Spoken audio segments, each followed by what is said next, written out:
Hello, and welcome back to another brief presentation on insulin, the types of insulin that you should know during your preparation phase. You do have 4 types of insulin. You have your rapid acting, your short acting, your intermediate, and your long acting. Let's start with rapid acting insulin. The first one, or the name, is Aspart or Lispro. You got to know your onset. The onset of rapid acting, 5 to 30 minutes. It peaks in the body between 1 and 2 hours.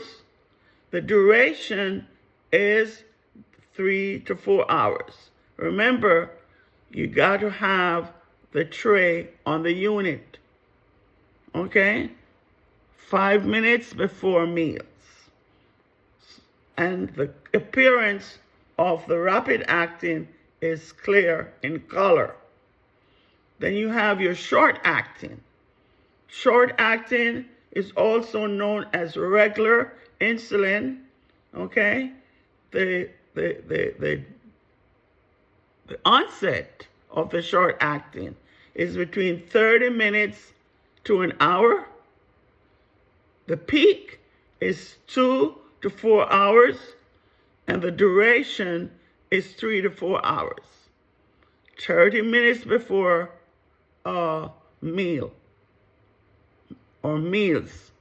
And if you were to ask, what color is the short acting, also known as regular acting insulin? It's clear. They would administer that to patient who is in a DKA, diabetic ketoacidosis.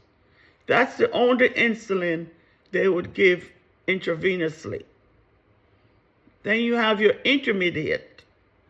Intermediate insulin, also known as NPH insulin. Again, it is paramount to know the onset. What's the onset? 2 to 4 hours. How long does it peak? Or when does it peak?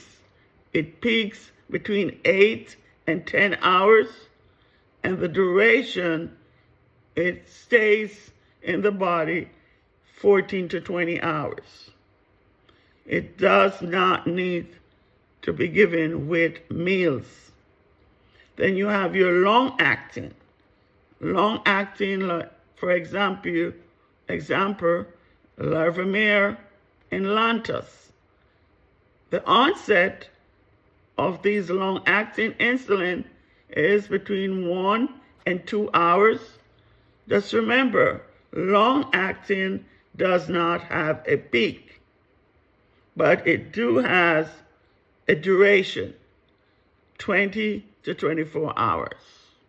Does not need to be given with meals, and it is clear in color. So of all the 4 insulin that you may encounter